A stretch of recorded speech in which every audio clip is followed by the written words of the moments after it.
Gerson de volta ao Brasil e o futuro de Filipe Luís foi definido. Salve nação rubro-negra, estamos chegando com todas as notícias do clube mais amado do Brasil. Com o final da temporada, o Mengão teve um dos seus melhores anos em conquistas. Agora já inicia o planejamento para 2026. Gerson, que hoje joga na Rússia, confirmou seu retorno ao futebol brasileiro na próxima temporada. Temos informações atualizadas sobre a renovação de contrato com Filipe Luís. Será que ele fica ou vai para o Atlético de Madrid? Essas e outras notícias do Flamengo iremos acompanhar agora. Falando de mercado da bola, Flamengo já está se movimentando para segurar o Filipe Luís aí por mais tempo. Matheus Ribeiro, como é que é isso? Está perto do acordo? Conta pra nós, meu irmão. Tudo bem, Escobar? Um abraço pra você, pra quem tá ligado no Globo Esporte. Vou te falar que essa saga de renovação entre Filipe Luís e Flamengo continua, viu? Ontem, membros da diretoria e do staff do treinador tiveram uma reunião. O Flamengo saiu mais otimista desse papo e espera também resolver essa situação o quanto antes. Tanto que fez uma proposta de 2 anos, né, pra renovar com o Filipe, que em contraponto pede ali uma compensação salarial maior, né? Tanto quanto ao salário, quanto questão também dos bônus, das metas e da multa rescisória dele. Essa é uma situação que Caê Mota, Luiz Assá e também a Emanuele Ribeiro seguem de olho lá no GE. Globo. Agora, quem a gente já sabe que não vai seguir no Flamengo no ano que vem é o atacante Juninho, que foi vendido ao Pumas do México pelo valor de 32 milhões de reais. Juninho chegou ao Flamengo nesse ano, ele fez ali 32 partidas e marcou 4 gols. Por falar em Flamengo, tem jogador que pode estar pintando por aqui no Brasil, viu, Escobar? Isso porque o Cruzeiro tem negociações em andamento com o volante Gerson, ex-rubro-negro e atualmente no Zenit da Rússia, né? Os russos estariam dispostos a negociar o Gerson desde que o Cruzeiro desembolsasse ali um valor aproximado de 15 milhões de euros, mais o zagueiro Jonathan Jesus. Recentemente, o Zenit fez uma proposta de 10 milhões de euros ao Jonathan, então essa é uma situação, uma negociação ali que envolve aproximadamente 25 milhões de euros, o que daria ao Cruzeiro 160 milhões de reais para desembolsar na vinda do Gerson e na saída do Jonathan Jesus. Então são situações que a gente segue de olho no GE. Globo e mais novidades eu trago aqui para atualizar também, Escobar. Olha, o Flamengo fechou a temporada como o time que mais faturou, hein, Venê? Que coisa boa, né? O Flamengo recebeu mais de 375 milhões e a Libertadores foi a principal fonte de renda do clube, sendo responsável por 183 milhões de reais. A diferença para o Fluminense, agora o segundo colocado, é de 1,1 milhão, já que o Fluminense acumulou 375 milhões. Lembrando que o Fluminense avançou muito na Copa do Mundo de Clubes e isso ajudou muito os cofres do Fluminense. O Palmeiras ficou em terceiro lugar com 322 milhões de reais e o Botafogo em quarto com 199 milhões de reais. E eu ainda dei uma faturadinha aí, né? Pra você ver, que nem foi um ano maravilhoso. Vem de gente, né? Vem de gente, não? É isso. Isso é de tudo? Isso é de tudo, né? É de tudo, pô. Então, vem de gente, vem de ser humano. Claro. Pro futebol, né? É isso. Vem de atleta de futebol. Ué, não tem jeito, faturou. Assim, a temporada do Botafogo, embora não tenha sido como o torcedor imaginava, mas querendo ou não, Fernandinha, terminou ali na cabeça do Campeonato Brasileiro, conseguiu essa vaga na pré-Libertadores. Tudo bem, não teve sucesso em outras competições, numa Copa do Brasil, mas enfim, conseguiu faturar uma graninha que dá para você fazer uma contratação. Dá para fazer um churrasco também. Você olha ali o Fluminense e você vê o Flamengo e você vê o Botafogo. E aí são 4 times cariocas no topo do top 5 de que mais faturou, né? Isso é muito interessante. Isso também diz muito sobre o que o futebol carioca está fazendo na última década, né? Ganhando títulos, a gente está sempre com o carioca aí vencendo. E aí a gente olhar, Venê, o Botafogo no ano em que ele ganhou tudo, ele foi o que mais faturou, obviamente. A gente ter jogadores que performam e você vende, é melhor você ganhar títulos. Isso é meio óbvio? Pode parecer que não, porque às vezes uma SAF, o cara chega e fala assim, ele é SAF, virou empresa. Ele só quer ganhar dinheiro. Mas como é que ganha dinheiro no futebol? Ganhando título. Então, às vezes, é uma coisa que vai dar match, entendeu? Até porque, Fernandinha, quando você ganha um título da Libertadores, do Campeonato Brasileiro, esse jogador, ele também é valorizado. Quando você vai vender esse atleta, o valor dele de mercado cresce. Por quê? Ele foi campeão brasileiro. Inclusive, esse valor do Botafogo é respingo de 24. Perfeito. Gregory, Igor Jesus e tantos outros jogadores que performaram em 24 e foram vendidos. Mais um detalhe, quando o jogador vai para a seleção, o Vitinho, Sim. o valor de mercado dele aumenta também, porque assim, o clube europeu, estou dando um exemplo, quando vem contratar aqui, fala assim, não, é um jogador de seleção brasileira. Ou seja, o Botafogo acaba pedindo mais. É igual o dominó, é efeito dominó. Você vai ganhando, você vai valorizando os atletas, consequentemente você vai ganhando mais. Óbvio, quando você ganha mais, você também tem que saber gastar. Tem que saber usar esse dinheiro. Não adianta só ter dinheiro, não adianta só gastar. É saber utilizar também. E dentro desse valor tem tudo, né, Vinícius? Claro. Tem. Você ganha premiação quando você ganha, você vender atleta, você ganha bilheteria, você vender produtos. O patrocinador paga mais. Patrocinador paga mais. Então, assim, estar perto da taça é sinônimo de sucesso financeiro também. E tem drone, Venê, sobre esse interesse do Flamengo no Vitão? Tem dívida perdoada? O que é que tá acontecendo? Vamos lá. O Pedrosa não tá mais aqui, mas a gente vai ter que fazer a conta junto, correto? Não vem com negócio de conta não, gente. A proposta do Flamengo para o Internacional, para ter Vitão, inclusive... Faz a conta aí, Cris. Isso aí é um interesse muito antigo do Flamengo. O José Boto é apaixonado no Vitão. Inclusive, o José Boto levou o Vitão para o mercado europeu na época. Enfim, é a segunda tentativa do Flamengo para ter o Vitão. E a proposta foi o seguinte: Internacional, vocês têm uma dívida com a gente em relação ao Thiago Maia de 4 milhões de euros. Essa dívida de 4 milhões de euros com juros e mora, correção, vai para 4 milhões e 700 mil euros. Nós aceitamos a perdão da dívida de 4 milhões de euros e também dos juros e mora 4,7. E nós aceitamos pagar também mais 4 milhões de euros. Ou seja, a operação sairia 8,7 milhões de euros para o Internacional. O Internacional negou. Falou para o Flamengo, nós só aceitamos vender o Vitão para vocês se vocês não cobrarem da gente juros e mora, perdoarem a dívida e, além disso, pagar 6 milhões de euros. O Flamengo virou e falou, não, desse jeito a gente não faz. Então, pensei que eles iam pedir a Gávea também. É isso, é basicamente isso. Não faz o menor sentido. Até porque, Fernandinho, o contrato do Vitão com o Internacional vai até dezembro de 2026 e não vai ter renovação de contrato. Isso quer dizer que daqui a 6 meses ele pode assinar um pré-contrato e sair de graça. Tudo bem, há outros clubes interessados, Palmeiras, o próprio Cruzeiro também está muito interessado. Mas a questão é, se o Vitão quiser jogar no Flamengo, ele precisa fazer uma forcinha no Internacional ou esperar para poder vir para o Flamengo na outra temporada. Que é na metade de 26? Metade de 2026 ele pode assinar um pré-contrato e sair de graça em dezembro. Porque às vezes eles propõem umas coisas... É igual quando você quer vender a casa, mas tu não quer vender. Sabe aquela casa familiar? Aí você fala, não, vou botar pra vender. O mercado tá pedindo 200 mil, eu tô botando 1 milhão. Você sabe que você não vai vender, né? Eles fazem um pedido, se colar, colou. É isso aí. É mais ou menos por aí, tipo né? Isso. Se colar, colou. É exatamente Você tem atualização, Venê, da renovação do Felipe Luiz?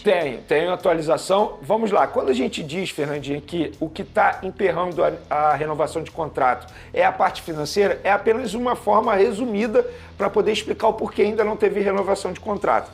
Muita gente, só para deixar muito claro, o Felipe Luiz, ele tem hoje um dos menores salários dos treinadores da Série A. E tá tudo bem, porque quando ele fechou com o Flamengo, ele era apenas um treinador de sub-20. Ou seja, na ocasião, o Flamengo não estava desvalorizando o Felipe Luiz, ninguém se desvalorizou e o próprio Felipe Luiz sabia disso. Só que hoje estamos falando do treinador que é campeão da Libertadores da América, campeão brasileiro e quase, entre aspas, bateu o PSG na final do Mundial. Ele quer ser valorizado. E a questão é, ele faz um pedido. O Flamengo não é contra pagar o que ele está pedindo. Até porque se o Flamengo não quiser pagar para o Felipe Luiz o que ele está pedindo, vai pagar em outro treinador livre no mercado o que ele está pedindo.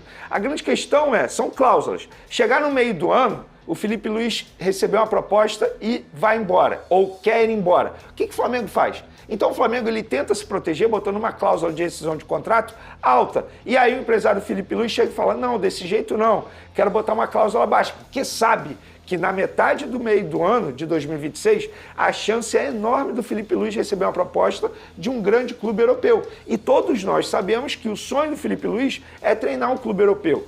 E assim, no entendimento interno, todo mundo sabe que o Felipe Luiz jamais trocaria o Flamengo pela questão financeira. É muito projeto. Se o Felipe Luiz, Atlético de Madrid que ele tanto gosta. Se ele receber um projeto bacana, independentemente do valor, é capaz de ele aceitar. Então o Flamengo ele tenta se proteger de uma forma resumida que eu estou explicando aqui, para não perder um treinador ou um baita treinador no meio do ano. Porque pode acontecer o que aconteceu com o Jorge Jesus, por exemplo. O Jorge Jesus simplesmente foi embora e aí o Flamengo teve aquela dificuldade toda de achar um substituto. E a grande pergunta, que eu faço para você, que foi a pergunta que um dirigente do Flamengo me fez, foi: Vene, beleza, a gente aceita tudo que o Felipe Luiz está pedindo. Se chegar no meio do ano ele vai embora, o que nós fazemos? Será que vale a pena renovar sabendo que ele vai embora no meio do ano? Mas será que ele vai embora? Então, será que ele não tem um pensamento, Vene, tipo assim... eu vou fazer como o Abel. O Abel fez uma carreira muito bonita aqui no Brasil. Sim. Faz uma carreira muito bonita. E seria muito bonito ver o Felipe, como o Renato Gaúcho fez no Grêmio também, ficar tantos anos à frente, ganhando ou perdendo, mas tendo uma ideia de jogo, sendo a cara do Flamengo. Ele não tem esse projeto na vida? Então, eu acho que ele tem esse projeto. Mas, Fernanda, tem alguns convites que fazem você balançar, independentemente do projeto que você tem. Exemplo, se o Atlético de Madrid demite o Simeone e vira para o Felipe Luiz e fala assim: Felipe Luiz, nós temos um projeto para você. Por mais que ele tivesse o projeto de ficar mais um ano no Flamengo, você acha que ele não iria tremer ou não teria essa chance? Então o Flamengo está certo de se defender. E, gente, assim, não existe um impasse. É uma negociação como qualquer outra. A grande questão é, demorou para ter um acerto? Beleza. Demorou mais tempo que a diretoria imaginava? Demorou. E o Flamengo fez uma proposta em abril. Na ocasião, foi a primeira proposta. De lá para cá, a coisa se arrastou. O Felipe Luiz não queria ficar discutindo durante a disputa dos campeonatos. Era sempre em data FIFA. A última proposta do Flamengo foi um dia antes da final contra o PSG.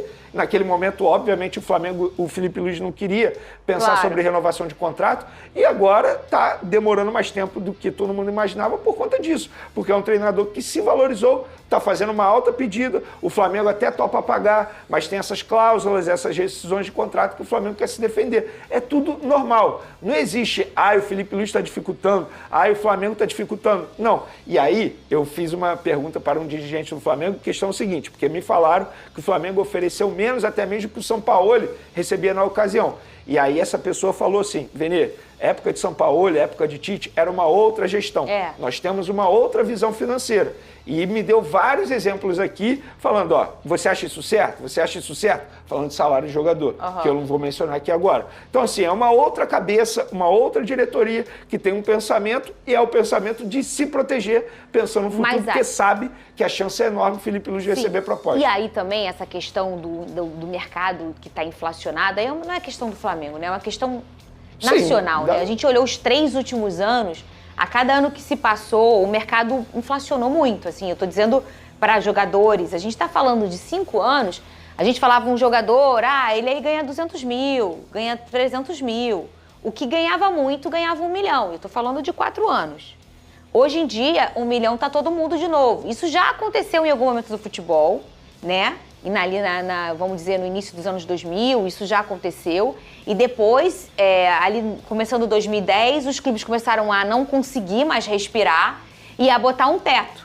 E aí ter uma folha salarial começar a enxugar, né? E aí a gente voltou a praticar esses valores muito altos. E aí eu não tô falando uma questão de merecimento ou não, tá? Porque a gente sabe que o futebol é um mercado que gira muito dinheiro, ainda mais hoje quando a gente vê as bets, né, que investem muito dinheiro. Então a gente está falando que se o produto funciona com alguém injetando X, eu acho que quem faz o produto funcionar tem que ganhar bem também. Mas aí talvez o Flamengo, eu não concordo com o salário do jogador tal. Mas ele na hora de brigar no mercado, ele vai ter que fazer esse valor. É isso. Na hora dele brigar por um treinador, se o Felipe Luiz um dia sair, ele não vai poder pagar o que ele acha que é o justo, ou o que ele pensa que pode. Ele vai ter que entrar no mercado, vir firme, vir rasgando, porque senão ele vai ter um treinador mais ou menos. É por isso que eu falo que no caso do Felipe Luiz não é nem a questão da pedida do Felipe Luiz. No caso do Felipe Luiz, o que atrapalha são essas cláusulas. Eu estou aqui resumindo, tá, gente? O Flamengo apenas quer se defender pensando no projeto a longo prazo na temporada. E, de fato, assim, eu até entendo um pouco. Imagina você perder o seu treinador, estamos falando hoje do principal treinador do futebol brasileiro, no meio de uma temporada. Como é que você se faz? É difícil. Não faz sentido, você estraga de verdade. tudo, né? Praticamente. Dependendo da situação, é melhor você nem renovar. Porque aí você já começa uma temporada com um treinador que, de fato, vai ficar a temporada inteira. Porque se você perde um treinador no meio do ano, a chance de você não conseguir achar um outro substituto é enorme. E as temporadas são invertidas em relação à Europa pra gente, né? Então, isso. no meio do ano, eles estão começando a pensar na temporada deles. E aí é a hora que a gente tá tentando atingir o ápice da curva. E eu acho até que o Flamengo tá sabendo lidar com essa situação, porque sabe que hoje o Felipe Luiz não tem proposta. Então eu acho que o Flamengo tá sabendo lidar por conta disso. É o jogo, né, É o jogo, faz parte. É o Quando jogo você da entra numa negociação. negociação, você tem ali as suas armas, enfim, tem as suas cartas ali, faz parte. E sabe que hoje vai ser muito difícil o Felipe Luiz receber uma proposta por conta disso. É no meio da temporada e lá na Europa é muito difícil ter troca de comandante durante o ano. É sempre no começo do ano, que para nós aqui é na metade da temporada. Muito bem. E o atacante Juninho se despediu do Flamengo. Ele foi vendido ao Pumas do México, que vai pagar 5 milhões de euros pelo jogador. O valor é o mesmo que foi pago pela diretoria rubro-negra ao Querabab do Azerbaijão. Reforço no começo dessa temporada. Nas redes sociais ele agradeceu o carinho da torcida e eu acho que ele foi um personagem muito curioso na temporada do Flamengo, porque ele foi mais importante do que lembram e menos valorizado do que ele merecia. Porque chegou um momento ali que você trouxe a informação, eu não sei se vai falhar minha memória, ali em outubro, mais ou menos, em que foi falado, olha, a gente não quer ficar com ele, tecnicamente ele não tá na prateleira dos nossos e ele tá aí. Cara, deve ser muito difícil, Vene, você trabalhar aqui no programa, a gente tem vários comentaristas, e aí você escutar de todo mundo, ô Vene, você tá aqui, mas você não vai continuar porque você é pior do que os outros. Isso não é fácil, você tem que ter um mental muito forte. Nós erramos na contratação. Nós erramos Entende? Isso é muito doloroso pra pessoa. Pensa, gente, que atrás desse rapaz aí tem uma pessoa que fica triste, que se cobra, que quer ser, né? E mesmo assim, Fernandinha, ele foi extremamente profissional. Cara, o relato no dia a dia do Flamengo fala assim, o Juninho é um cara muito profissional, em tudo assim. Ele sempre se dedicou da melhor maneira possível, mesmo sabendo que não era utilizado, mesmo sabendo que seria pouco utilizado, mesmo em vários jogos seguidos, nem sendo relacionado pelo técnico Felipe Luiz, e ele continuou com o nível de profissionalismo dele do primeiro dia até o último dia. Inclusive, o texto de despedida dele é um texto muito bacana. Obviamente, a assessoria ajudou a escrever, mas eu acho que foi um relato extremamente sincero de um jogador que foi o primeiro jogador contratado na gestão, que é um jogador que, contratação de scout, né, que foi muito prometido, e de fato não deu certo, porque o entendimento a característica de jogo dele não se encaixou com a característica que a gente tem atualmente. Beleza, entenderam isso e rapidamente agiram para poder, pelo menos, conseguir o valor de volta, que foi o valor investido. Mas eu acho que a contratação do Juninho valeu super a pena. Ele fez o gol do título do Campeonato Carioca, ele fez gol extremamente importante na fase de grupos da Libertadores, talvez tenha sido o gol que tenha dado a classificação ao Flamengo junto com a defesa do Rossi, e ele também fez um gol importante no Campeonato Brasileiro, que foi naquela virada contra o Sport, que é um jogo muito difícil, que o Flamengo saiu atrás de um placar lá em Recife, e ele conseguiu fazer um gol muito importante, que deu um certo alívio ao Flamengo durante aquela partida. Então, de 4 gols feitos pelo Juninho em uma temporada com a camisa do Flamengo, 3 gols muito importantes. E foi um jogador que chegou com um salário relativamente baixo quando a gente fala de um atacante da idade dele. Então, assim, que ele tenha muito sucesso na carreira dele agora com a camisa do Pumas do México. Ô, Vene, você não acha que ele, na verdade, quando ele chega, ele entra num perfil do que a gente entendeu que o Flamengo ia funcionar? E aí eu acho que, eu não sei, você vai ser a melhor pessoa para retocar se isso não tiver certo.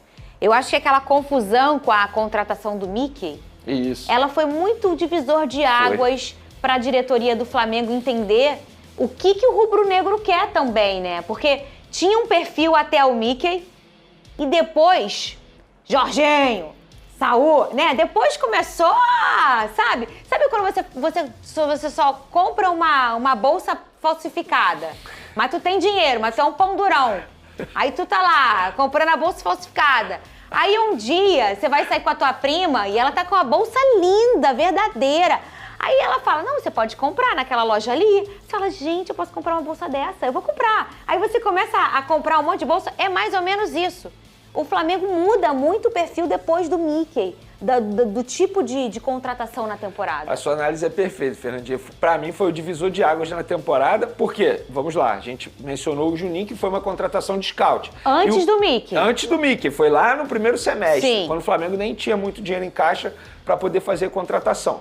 E aí, o que foi muito prometido com a chegada do José Boto nós vamos fazer contratações de scout, jogadores desconhecidos no mercado, mas que vão agregar pelo entendimento que a gente tem aqui de scout. Beleza, eles contrataram o Juninho e depois vinha o Mickey. Só que o Mickey, por conta da repercussão negativa, acabou não vindo, o BAP se meteu na ocasião e depois do Mickey só veio contratação que todo mundo conhece, que não precisa de scout, a gente conhece. Samuel Lino, Jorginho, não precisa de scout. O Saul, beleza, Sim, todo mundo conhecia, mas assim, muita gente não conhecia, mas quem acompanha o futebol europeu conhecia, mas é uma contratação que não precisa de scout. Mas quem chegou? De fato, foi o divisor de águas. Porque depois disso o Flamengo só fez contratação de peso. Porque o Juninho veio Emerson Royal. O Juninho veio do Querabab, não é? Querabab, isso. Então, assim, é um cara que realmente você precisava de um scout, vasculhar, olhar o número. É bom de cabeça. Não é. É definidor, é o perfil que a gente quer. Porque hoje em dia existe um sistema, gente, de números, em que esse povo do scout,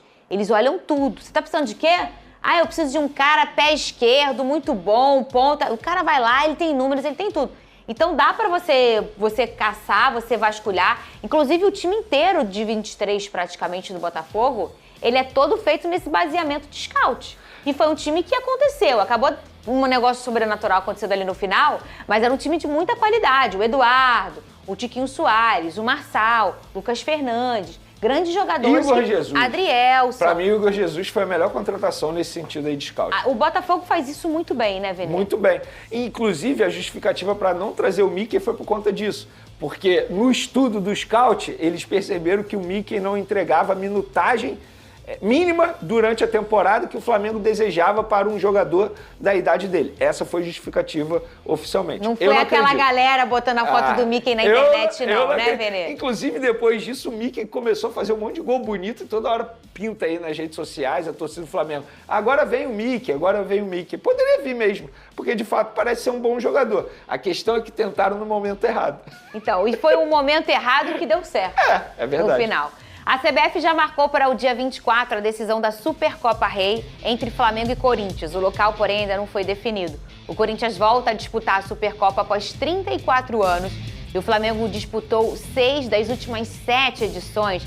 Lembrando que para você estar aí de um lado ou de outro, você precisa vencer ou o Campeonato Brasileiro ou a Copa do Brasil. Coisa que o Flamengo, ano passado, então, vocês ganharam e nem comemoraram, né? O que é que você tá rindo? Não, eu tô rindo porque esse aí vai ser o segundo confronto da Supercopa do Brasil. Corinthians e Flamengo já se enfrentaram em 1991. E quem ganhou foi o Corinthians. E a torcida do Flamengo tá brincando nas redes sociais. Ninguém morre nos devendo Supercopa do Brasil. E agora tem a revanche. Mas, enfim, brincadeiras à parte, é um duelo extremamente importante. Esse ano foi no Mangueirão, né? Eu não confesso que eu não lembro. Choveu a beça. É verdade, Flamengo e Botafogo, é isso mesmo. Foi isso. Que o jogo tava 4 horas da tarde, todo mundo falando assim, como é que vocês não sabem que vai chover? Chove aí, foi. Foi um grande jogo do Bruno Henrique, inclusive, eu lembro disso. Né? Contra o Botafogo. Não lembro, eu tava com problema de memória. Desse dia, eu escorreguei, bati com a cabeça e não lembro de nada. Acho que tem água de trauma, não tem? Na coisa? É isso. Aí eu não lembro das coisas, mas foi no Mangueirão. Isso eu lembro do local que eu lembro chegando, mas saindo eu não lembro. Eu lembro disso. Mas assim, foi assim, e é um jogo único, né, Venê? É um jogo único, dia 24 de janeiro, a tendência é que o Flamengo se reapresente no dia 14. Ou seja, teoricamente, vai ter apenas 10 dias de preparação para esse duelo. A representação, você diz? Das férias. É mesmo? No dia 14 de janeiro.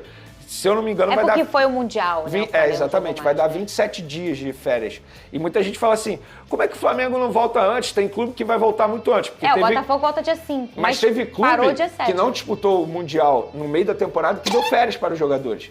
Cerca de 10 dias. Então, teoricamente, é isso. Você pode ter um período menor agora. No caso do Flamengo, nem tanto, porque é o direito dos jogadores de você ter esse período de férias. Você lembrou bem, o Flamengo foi um dos 4 do Brasil que disputaram ainda o Mundial e jogou o Mundial de Clubes no final do ano. Perfeito. Não teve férias durante a temporada. Eu acho que a Supercopa do Brasil, assim, não tem que definir nada na temporada de um clube. Mas quando você ganhou de mim, ficou cheio de gracinha aqui pra minha cara. Eu só acho o seguinte, o seguinte, Olha quando ele, você olha começa ele, a Cris. temporada ganhando um título, por exemplo, no caso, esse ano, o Flamengo em cima do Botafogo, querendo ou não, era o Botafogo, o time ia ser batido no momento, um clássico regional. É sempre importante você começar um ano ganhando. No caso, Flamengo e Corinthians, as duas maiores torcidas. A gente sabe que existe uma rivalidade também. Quando você começa ganhando um título desse, é sempre melhor. Aí 10 dias depois você já tem o Campeonato Brasileiro. Se começa perdendo, já começa aqui. Será que tá dando certo? Será que vai dar certo? 10 dias não, menos. Porque o brasileiro começa no dia 27 Dia 28. e 28. Ele é dia 24. Bem menos. 4 dias depois. 4 dias depois. É bem pertinho. Não. 14 de janeiro. Não, eu tô falando da final pro início do Brasileirão. Então, 14 de janeiro é a final da Supercopa do Brasil. Não, é 24. Desculpa, perdão. 14 é a reapresentação, É a reapresentação. né? Ele vai ter 10 dias de preparação, isso, 10 né? dias. Olha só, vocês não veem que negócio de matemática eu e você aqui, não. Que hoje a gente é problemática com isso, tá? Não começa com negócio de conta, então não fala. Então não faz a conta. Briguem! É igual o meu marido, quando ele encontra alguém que ele não sabe o nome, sabe o que ele faz, Venê? Ele faz um som. Fala, tipo jogador. assim, não, ele deveria fazer isso. Eu, por exemplo, eu não sei seu nome. Eu te encontrei e falo, oi, querido, tudo bem? Né? É uma coisa genérica. Ele quer ser tão legalzão que ele faz um som de um nome. Então, assim, ele sabe que teu nome é com V, mas ele não sabe. Ele fala, oi, Zizi, tudo bem? Aí o cara para de sussurrar qualquer nome. Não fala o nome da pessoa, não sabe, não fala. Igual você, não sabe a matemática, não passa pra mim que eu não vou saber Eu tenho também. muita raiva de mim, cara. Que assim, eu não fico confiante, sabe? Igual o Léo Ortiz. Vai bater o pênalti? Não vou, não. Ai, Tu viu esse vídeo? Eu Não vou, não. eu vi. Parece que quando tu me olha, de eu... O Flamengo encerrou o ano de 2025 com resultados financeiros muito acima do que havia sido projetado inicialmente, especialmente no que diz respeito à venda de jogadores. No planejamento orçamentário apresentado no início da temporada, a diretoria estimava arrecadar cerca de 35 milhões de euros, o equivalente a aproximadamente 228 milhões de reais, com negociações envolvendo atletas do elenco. No entanto, o desempenho esportivo positivo do clube ao longo do ano, coroado pela conquista de 4 títulos em 6 competições disputadas, refletiu diretamente fora de campo. A valorização dos jogadores e a capacidade de negociação do departamento de futebol fizeram com que o Flamengo superasse amplamente essa meta, alcançando uma arrecadação total superior a 500 milhões de reais com saídas de atletas. Com a negociação mais recente, envolvendo o atacante Juninho, o montante arrecadado pelo clube chegou a cerca de 545 milhões de reais. Apesar disso, essa última transação não será contabilizada no orçamento de 2025.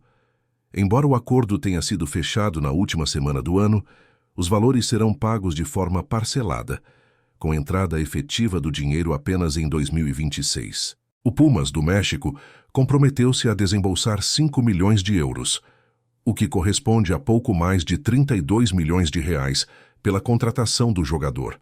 Juninho foi o 6º atleta negociado pelo Flamengo ao longo de 2025. Antes dele, outros nomes importantes do elenco foram vendidos para clubes do Brasil e do exterior, reforçando a estratégia rubro-negra de equilibrar as contas e aproveitar o bom momento de mercado. Entre as transferências realizadas, destaca-se a venda do zagueiro Fabrício Bruno para o Cruzeiro por 7 milhões de euros, valor que girou em torno de 44 milhões de reais. O meia Alcaraz foi negociado com o Everton da Inglaterra por 15 milhões de euros, cerca de 96 milhões de reais. Já Gerson, um dos pilares do meio-campo, foi transferido para o Zenit da Rússia por 25 milhões de euros, o equivalente a aproximadamente 160 milhões de reais. Outra negociação de grande impacto financeiro foi a saída do lateral direito Wesley, que se transferiu para a Roma, da Itália, também por 25 milhões de euros, ultrapassando a marca de 160 milhões de reais. O jovem meia Matheus Gonçalves foi vendido ao Al-Ahly, da Arábia Saudita, por 8 milhões de euros, valor próximo de 50 milhões de reais. Somadas todas essas transações, incluindo a de Juninho, o Flamengo alcançou um total de 85 milhões de euros em vendas de atletas, número expressivo que demonstra a força do clube no mercado internacional. Além das transferências definitivas, o Flamengo também obteve receitas com empréstimos. Um exemplo foi o acordo envolvendo o jovem Lohan, cedido ao Pisa, da Itália. Pelo empréstimo, o clube carioca recebeu 500 mil euros, algo em torno de 3 milhões de reais. O contrato ainda prevê uma obrigação de compra ao término do vínculo, em junho do ano seguinte, no valor de 4 milhões de euros, o que poderá render mais de 26 milhões de reais aos cofres rubro-negros, caso a cláusula seja efetivada. A estratégia traçada pela diretoria para 2025 tinha como um de seus pilares vender mais jogadores do que contratar. Em termos de quantidade, o número ficou próximo do equilíbrio. Foram 7 contratações e 6 vendas. Curiosamente, Juninho aparece nas duas listas, já que foi contratado no início da gestão de BAP e negociado ao longo da mesma temporada. Ainda assim, quando se analisa o aspecto financeiro, o objetivo foi plenamente alcançado. O Flamengo gastou menos com reforços do que arrecadou com as saídas, consolidando um saldo positivo no balanço de transferências. Ao longo do ano, o clube investiu cerca de 355,8 milhões de reais na contratação de novos jogadores. Esse valor não inclui quantias pagas em luvas, como no caso da chegada de Saúl, que não constaram no último balanço divulgado. A contratação mais onerosa foi a de Samuel Lino, que deixou o Atlético de Madrid para vestir a camisa rubro-negra. O Flamengo desembolsou 22 milhões de euros, cerca de 143 milhões de reais, além de bônus atrelados ao cumprimento de metas esportivas. Paralelamente aos números financeiros expressivos, o Flamengo viveu um ano extremamente exigente do ponto de vista físico. A equipe entrou em campo 78 vezes ao longo da temporada, o que impôs à comissão técnica e ao departamento médico um grande desafio no controle da carga de trabalho dos atletas. Com um calendário apertado e viagens constantes, tornou-se fundamental adotar uma política de rodízio e preservação física para evitar lesões mais graves. Ao longo de 2025, jogadores foram poupados em 21 ocasiões por decisão técnica ou médica. Dentro desse contexto, o Flamengo figurou entre os clubes que mais utilizaram o rodízio de atletas no país, ficando atrás apenas do Palmeiras. Ambos contam com elencos profundos, o que permite poupar titulares sem comprometer significativamente o desempenho em campo. Ainda assim, mesmo desconsiderando as ausências por opção técnica, o rubro-negro registrou 32 baixas médicas ao longo do ano, número ligeiramente superior ao observado na temporada anterior. O clube trabalha com a perspectiva de rejuvenescer o elenco nas próximas temporadas, reduzindo a média de idade dos jogadores. Em 2025, atletas mais experientes ou com histórico recorrente de problemas físicos exigiram atenção especial do departamento médico. O meia de la Cruz, por exemplo, foi poupado em 4 partidas por controle de carga, enquanto o lateral Alex Sandro ficou fora de 3 jogos por opção física, buscando evitar o agravamento de lesões. Mesmo com esse cuidado, ambos figuraram entre os jogadores que mais perderam partidas por problemas físicos. Alex Sandro foi quem mais passou pelo departamento médico do Flamengo em 2025, com 4 ocorrências distintas, 3 lesões na coxa e 1 na panturrilha. Já De la Cruz enfrentou um ano particularmente complicado, convivendo com dores persistentes nos joelhos. O uruguaio, que já possuía uma lesão crônica no joelho direito, passou a sentir também o joelho esquerdo, que se tornou a principal fonte de incômodo ao longo da temporada. Durante o período de férias, De la Cruz aproveitou para realizar um procedimento médico no Uruguai, focado no joelho esquerdo. O tratamento não envolveu cirurgia, mas teve como objetivo reduzir inflamações e melhorar sua condição física para o ano seguinte. Em função desse quadro, o jogador teve sua carga rigorosamente controlada e atuou em apenas 35 partidas ao longo de 2025, número abaixo do esperado para um atleta de sua importância. O caso mais grave de lesão registrado pelo Flamengo na temporada foi o do volante Eric Pulgar. O chileno se machucou durante uma partida contra o Bayern de Munique, válida pela Copa do Mundo de Clubes, e ficou afastado dos gramados por mais de 100 dias. Ele sofreu uma fratura no 5º metatarso do pé direito, lesão que o tirou de combate em 20 partidas. Antes disso, Pulgar já havia enfrentado uma lesão muscular leve na parte posterior da coxa direita. Somando os dois problemas, o volante ficou fora de 25 jogos, tornando-se o jogador com o maior número de ausências por lesão no elenco rubro-negro em 2025.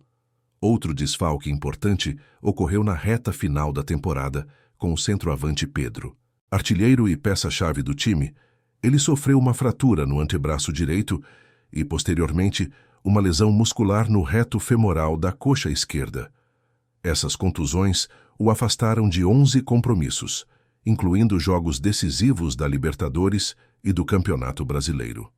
A ausência do goleador foi sentida, mas sua recuperação aconteceu a tempo de disputar o torneio intercontinental. Pedro retornou aos gramados nos confrontos contra o Pyramids e o Paris Saint-Germain, participando da decisão do campeonato. Com sua volta, o Flamengo conseguiu zerar o departamento médico pela primeira vez na temporada durante a disputa do Mundial, um feito simbólico diante de um ano tão desgastante fisicamente. Ao analisar o panorama geral das lesões, a região do corpo mais afetada entre os jogadores do Flamengo em 2025 foi a coxa. Problemas musculares nessa área foram responsáveis por 15 afastamentos ao longo do ano. Em seguida, aparecem lesões no tornozelo e no joelho, reforçando a complexidade do trabalho de prevenção em um calendário tão intenso. Apesar das dificuldades, o clube conseguiu manter alto nível de competitividade, tanto dentro quanto fora de campo, encerrando a temporada com conquistas esportivas, equilíbrio financeiro e planejamento voltado para a sustentabilidade a longo prazo.